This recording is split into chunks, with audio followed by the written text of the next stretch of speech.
चलिए गाइस, आज अपने नए टॉपिक की बात करेंगे जो है अपना मोल कंसेप्ट, जिसे हिंदी में हम बोलते हैं मोल अवधारणा। क्या बोलते हैं? मोल अवधारणा। इसको अगर समझें कि मोल कंसेप्ट कहता क्या है तो सुनना। अगर मैं बोलूं आपके पास नमक है यानी NaCl है, सोडियम क्लोराइड है, और वो कितना है? 1 ग्राम है। कितना है? 1 ग्राम, या मैंने बोला 1 ग्राम एटॉमिक मास के जितना आपके पास, यानी 1 AMU बोल दिया मैंने, 1 एटॉमिक मास यूनिट जिसे हम बोलते हैं, तो मैंने बोल दिया 1 ग्राम एटॉमिक मास कितना है आपके पास? NaCl है।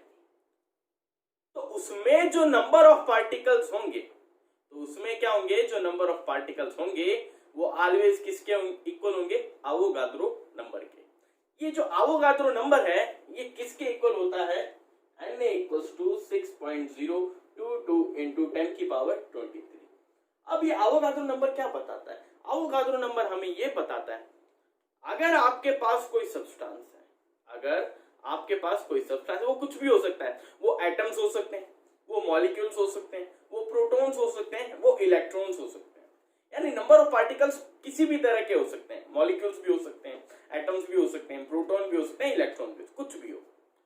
अगर वो आपके पास इतनी क्वांटिटी में, इतने नंबर्स में है, तो उसको मैं बोल दूंगा किसी भी पार्टिकल की क्वांटिटी, अगर आपके पास इतने हैं कोई भी नंबर ऑफ पार्टिकल्स, यानी कणों की संख्या, वो कणों की संख्या कोई भी हो सकती है, परमाणु हो सकता है, अणु हो सकता है, प्रोटॉन हो सकते हैं, इलेक्ट्रॉन हो, अगर वो इतने निकले तो ये सब्सटेंस कितना होगा?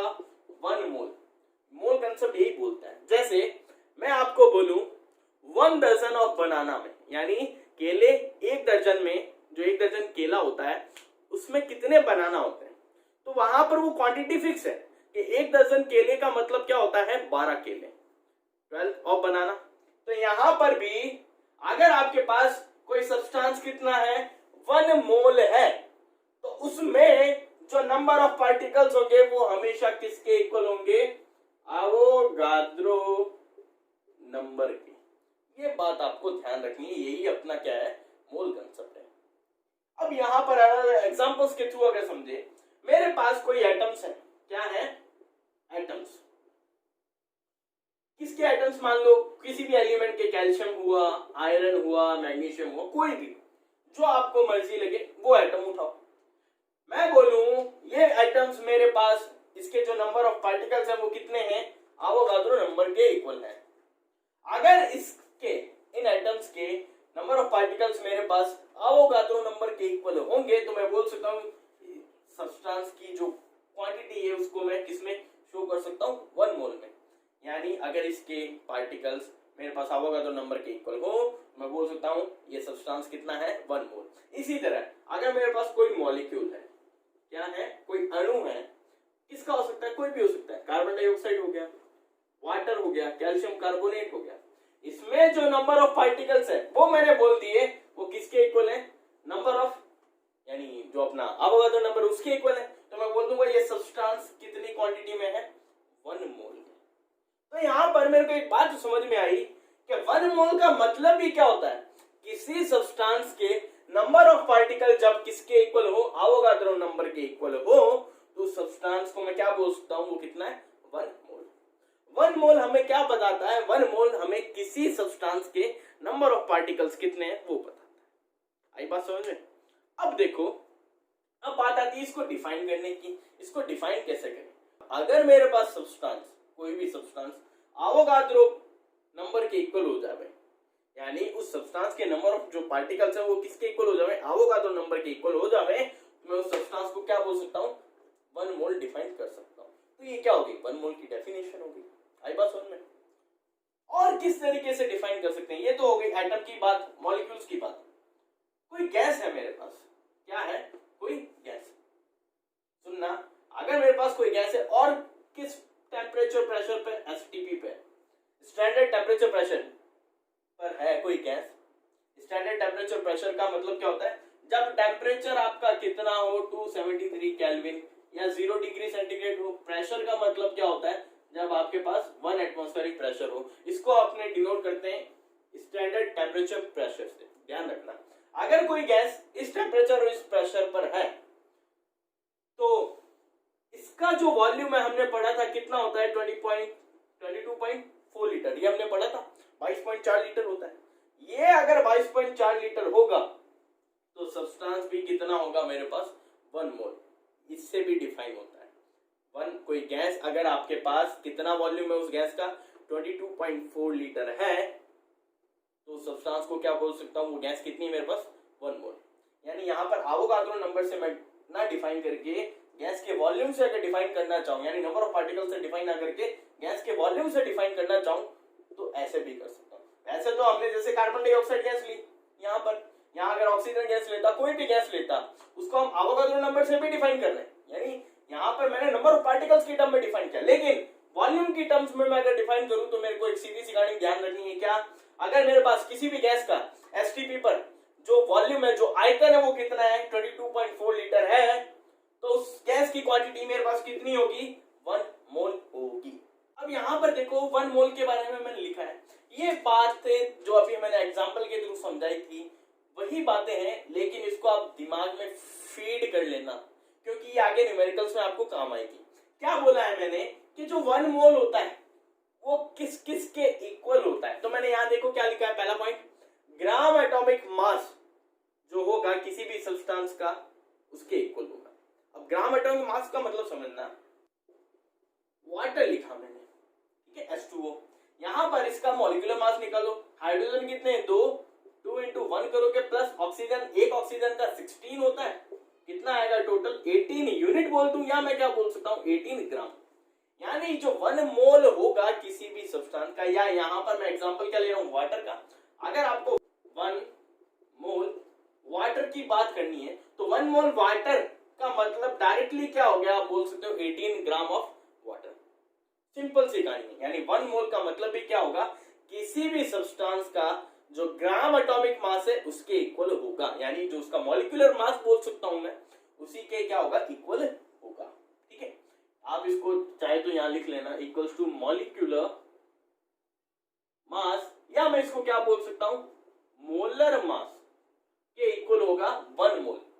1 मोल की बात कर रहा हूं सिर्फ, या मैं क्या बोल सकता हूं 1 मोल का मतलब क्या होगा, या दूसरी भाषा में एवोगाड्रो नंबर के इक्वल। जो भी सब्सटेंस चाहे वो एटम हो चाहे वो मॉलिक्यूल के बारे में बात करो, जो एवोगाड्रो नंबर होगा उसके क्या होगा इक्वल होगा किसी भी सब्सटेंस के एटम या मॉलिक्यूल्स का।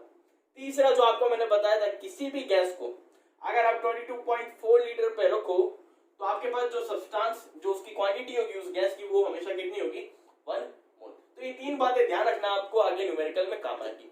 ठीक है, अब हम मोल कंसेप्ट के कुछ जो एक हमारे पास फॉर्मूला आता है उसकी हम बात करते हैं। अब देखो न्यूमेरिकल करने से पहले जो मोल कंसेप्ट का मेरे पास फॉर्मूला आता है वो क्या आता है, जो नंबर ऑफ मोल्स होते हैं वो हमेशा किसके होते हैं, मेरे पास जो मास होता है किसी भी सब्सटेंस का, तो मैंने लिख दिया मास अपॉन उसी सब्सटेंस का मेरे पास क्या होगा मोलर मास, इसके भी इक्वल होता है। और किसके इक्वल होता है नंबर ऑफ मोल्स, मेरे पास नंबर ऑफ पार्टिकल्स के किसी भी सब्सटेंस के, और जो मेरे पास इसको मैं पूरा लिख दूं number of particles of substance of any substance upon Avogadro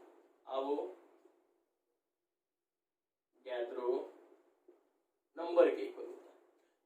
तो यहां से एक फॉर्मूला निकल के आता है अपने पास, वो क्या होता है small m upon m not, m0 बोल दो m नॉट बोल दो, बात एक की, यानी molar mass equals to n upon n। ये फॉर्मूला आपको मोल कंसेप्ट के लिए याद रखना है। इसी के थ्रू हम क्या करेंगे न्यूमेरिकल सॉल्व करेंगे। अब न्यूमेरिकल कैसे सॉल्व करेंगे सुनना, मैंने बोला मेरे पास 64 ग्राम या 64 ना लेकर के मैं लूं 216 ग्राम क्या है वाटर के मॉलिक्यूल्स है, कितने हैं 216 ग्राम वाटर के मॉलिक्यूल्स है। इसके लिए आप क्या करो number of moles find out करके बताओ इतने ग्राम वाटर में कितने मोल प्रेजेंट होंगे, वो आप फाइंड आउट करके बताओ। ये मैंने बोला। तो अब आप लोग कैसे फाइंड आउट करोगे, तो सुनना, यहां पर डायरेक्टली आप क्या फॉर्मूला अप्लाई करोगे ये, ठीक है। अब आप लोग ये देखो हमें क्या क्या गिवन है क्वेश्चन, यहां पर देखो क्या बोला मैंने 216 ग्राम। आपको जो मास क्वेश्चन में दे रखा होता है, यानी किसी भी सब्सटेंस का अगर आपको मास दे रखा होता है उसको हम डिनोट करते हैं स्मॉल m से। अपॉन देखो यहाँ क्या लिखा है मैंने, मोलर मास। मोलर मास किसका, जो सब्सटेंस है, सब्सटेंस कौन है यहाँ, वाटर है। तो वाटर का मोलर मास अगर मैं निकालूं, इसका मोलर मास देखें क्या होगा, हाइड्रोजन का एक होता है, 2 हाइड्रोजन है तो 2 into 1 प्लस ऑक्सीजन एक है, एक ऑक्सीजन का 16 होता है, यानी जो मॉलिक्यूलर मास होता है उसी को मोलर मास बोलते हैं। करो तो आएगा आपके पास 18 यूनिट बोल दूं, या मैं इसको क्या बोल सकता हूं 18 ग्राम, बात एक ही है। आप यूनिफाइड मास बोलो 18 या आप 18 ग्राम बोलो, बात एक ही है, ठीक है। अब क्या करो, फॉर्मूला अप्लाई करो, number of moles equals to given mass upon molar mass. Given mass कितना है भाई साहब, यहाँ 216 upon molar mass. Molar mass हमारे पास क्या आया 18, काटो पीटो, 2 1 जा 2 0 फिर 8 अपॉन 9। क्या अब जा रहा है, क्या जा रहा है भाई साहब, 9 1 जा 9, 9 2 जा 18, यानी यहाँ नंबर ऑफ मोल्स कितने हैं 12 मोल, ये आंसर आ गया अपना। यानी 216 ग्राम जो वाटर है आपके पास, उसमें जो नंबर ऑफ मोल्स है, यानी 216 ग्राम वाटर को मैं इसको ऐसे भी लिख सकता हूं, 216 ग्राम वाटर बोलूं या 12 मोल वाटर बोलूं, बात क्या है एक ही होगी, ठीक है। अब और न्यूमेरिकल अगर हम देखो, जो सेकंड क्वेश्चन आपको स्क्रीन पे दिख रहा होगा, ये क्वेश्चन क्या बोल रहा है समझना। आपके पास सल्फर है, कितना ग्राम है 64 ग्राम है, और सल्फर का कौन सा है, जो मैं बोल सकता हूं कंपाउंड है, कौन सा सल्फर का S8 कंपाउंड है, वो कितना आपके पास 64 ग्राम है। आपको क्या बताना है, इसमें नंबर ऑफ एटम्स और number of molecules find out करके बताने कितने होंगे, यानी नंबर ऑफ पार्टिकल्स की बात कर रहे हैं। तो इसको देखो कैसे सॉल्व करेंगे। आपको जो दिया है वो क्या है आपके पास, given mass of any substance, वो कितना 64 ग्राम। सल्फर का मॉलिक्यूलर मास, अब यहाँ पे मॉलिक्यूल कौन सा लोगे, आपको क्या लेना पड़ेगा S8 लेना पड़ेगा। S8 का मतलब एक सल्फर का कितना होता है 32, तो हमारे पास कितने हैं 8 है टोटल, इसको मल्टीप्लाई करो तो आएगा 256 ग्राम बोल दूं या 256 यूनिफाइड मास बोल दूं, यू बोल दूं, यूनिट बोल दूं, बात यही होगा। अब देखो, अब मैं अगर यहां से नंबर ऑफ मोल्स निकाल लूं कि भाई साहब ये मेरे पास 64 ग्राम जो सल्फर है वो कितने मोल के इक्वल होगा, वो निकाल लूं, तो मैं ये बता सकता हूं कि भाई साहब यहां से मेरे पास नंबर ऑफ मोल्स आ गए। और मेरे को पता है कोई भी सब्सटेंस अगर मेरे पास number of atom find out करने हैं, तो मेरे को एक चीज पता है, अगर कोई भी सब्सटेंस मेरे पास 1 मोल है, इसका मतलब वो किसके इक्वल होगा, अवोगाद्रो नंबर के इक्वल होगा। लेकिन अगर मेरे पास ये नंबर ऑफ मोल्स आ गए, तो मैं बता सकता हूं उस सब्सटेंस में नंबर ऑफ एटम्स कितने और सब्सटेंस में नंबर ऑफ मॉलिक्यूल्स कितने। देखो कैसे, यहां से अगर नंबर ऑफ मोल निकालूं तो कितना आएगा 64, यानी स्मॉल m अपॉन m0 या m0 मोलर मास, 64 अपॉन कितना है 256, काटो पीटो 8 8 64 और 8 24 8 19 16 और ये 8 4 32, 1/4, यानी कितना मोल आया 0.25 भी बोल सकता हूं या 1/4 मोल भी बोल सकता हूं, बात एक ही है। अब मेरे पास आ गया कि ये जो 64 ग्राम सल्फर है, इसका मतलब ये किसके इक्वल है 0.25 मोल के, ठीक है। अब मेरे को number of atoms find out करने और number of molecules find out करने। तो देखो एक फॉर्मूला हमने एक और देखा था नंबर ऑफ मोल्स का, ये वाला number of particles upon Avogadro number. अब यहाँ पर ये फॉर्मूला अप्लाई करो, अगर आपने नंबर ऑफ मोल्स निकाल लिए तो अब आप ये फॉर्मूला अप्लाई करो। जैसे ही मैं ये फॉर्मूला अप्लाई करूंगा तो देखो ये क्या शो करता है, n हमें शो करता है किसी भी सब्सटेंस के नंबर ऑफ पार्टिकल। अब आपको निकालना क्या है, आपको नंबर ऑफ मॉलिक्यूल्स निकालने और नंबर ऑफ एटम्स निकालने। अब मैं यहाँ देखूं सल्फर कौन सा कंपाउंड दिया अपने को, S8 दिया है। S8 खुद में क्या है, एक मॉलिक्यूल है। S8 खुद एक क्या है, एक मॉलिक्यूल है, 1 मॉलिक्यूल है, ठीक है। इसमें नंबर ऑफ एटम्स कितने हैं सल्फर के 8 है। तो मैं क्या करता हूं, सबसे पहले नंबर ऑफ मॉलिक्यूल्स निकालता हूं कि कितने होंगे। कि भाई साहब अगर आपके पास इतने नंबर ऑफ मोल हैं किसके, S8 या इस सल्फर के, तो इसमें नंबर ऑफ पार्टिकल्स या नंबर ऑफ मॉलिक्यूल्स कितने होंगे। तो देखो यहाँ n की वैल्यू फाइंड आउट करनी है, तो क्या करूंगा Na into number of moles. Na हमें पता है 6.022 into 10 की पावर 23, ये तो याद ही कर लेना अवोगाद्रो नंबर। 1/4 लिख दूं या 0.25 लिख दूं, बात एक ही है। अब इसको काटो पीटो तो आपके पास जो आंसर आएगा वो देखो 1.506 इंटू 10⁻23 मॉलिक्यूल्स। ये आपके पास आ गए number of molecules of S8 के इतने नंबर ऑफ मॉलिक्यूल्स होंगे किसमें, इतने नंबर ऑफ मोल्स में, यानी 0.2.5 और या 1/4 नंबर ऑफ मोल्स में इतने नंबर ऑफ मॉलिक्यूल्स होंगे। अब हमें क्या निकालने, नंबर ऑफ पार्टिकल्स निकालने। कि भाई साहब ये जो एसिड का मॉलिक्यूल्स है इसमें एक मॉलिक्यूल की अगर बात करूं तो हमें पता है 8 एटम्स है। अब अपने पास कितना है, कितने मॉलिक्यूल्स हैं, इतने मॉलिक्यूल्स, एक मॉलिक्यूल में 8 एटम है तो इतने मॉलिक्यूल्स में कितने एटम होंगे। क्या करोगे, directly number of atoms find करने के लिए क्या करूं, जो मेरे पास ये n आया है, ये नंबर ऑफ मॉलिक्यूल्स आए हैं, क्या है, नंबर ऑफ मॉलिक्यूल्स आए, इसको क्या करूं, 8 से मल्टीप्लाई करवा दूं। कैसे, जैसे ही मल्टीप्लाई कराऊंगा तो मेरे को पता चल जाएगा कि भाई साहब इतने नंबर ऑफ मॉलिक्यूल्स में जो एटम के नंबर है वो कितने। तो सिंपल अगर इसको मल्टीप्लाई कराऊं तो मेरे पास आंसर आएगा 8 से इसको मल्टीप्लाई करो 1.2048 इंटू 10⁻24 एटम्स, ये आपके पास आंसर आएगा।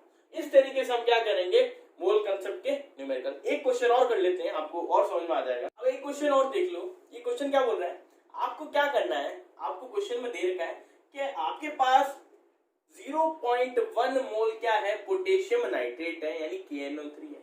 इसके 0.1 मोल में इसका कितना मास होगा वो फाइंड आउट करो। दूसरा क्या बोल रहा है, आपके पास मीथेन के इतने नंबर ऑफ मॉलिक्यूल्स हैं, यानी 1 इंटू 10⁻23 मॉलिक्यूल्स ऑफ मीथेन में कितना मास होगा, यानी इसका मास बताना है इन दोनों का। तो क्या करूंगा, सिंपल, पहला क्वेश्चन अगर मैं यहां देखूं, मेरे को क्या दे रखा है, नंबर ऑफ मोल दे रखा है, कितना है, 0.1 मोल दे रखा है, और मेरे को पता है कंपाउंड क्या है, KNO3 है। इसका मैं क्या निकालूंगा, मोलर मास निकालूंगा। पोटेशियम का मास मैंने आपको बेसिक वाले लेक्चर्स में बताया था कितना होता है, 39, प्लस नाइट्रोजन कितना है, 1 है, तो 1 का क्या होगा 14, प्लस ऑक्सीजन 1 का कितना होगा 16, कितने हैं यार 3, तो 16 इंटू क्या करोगे 3।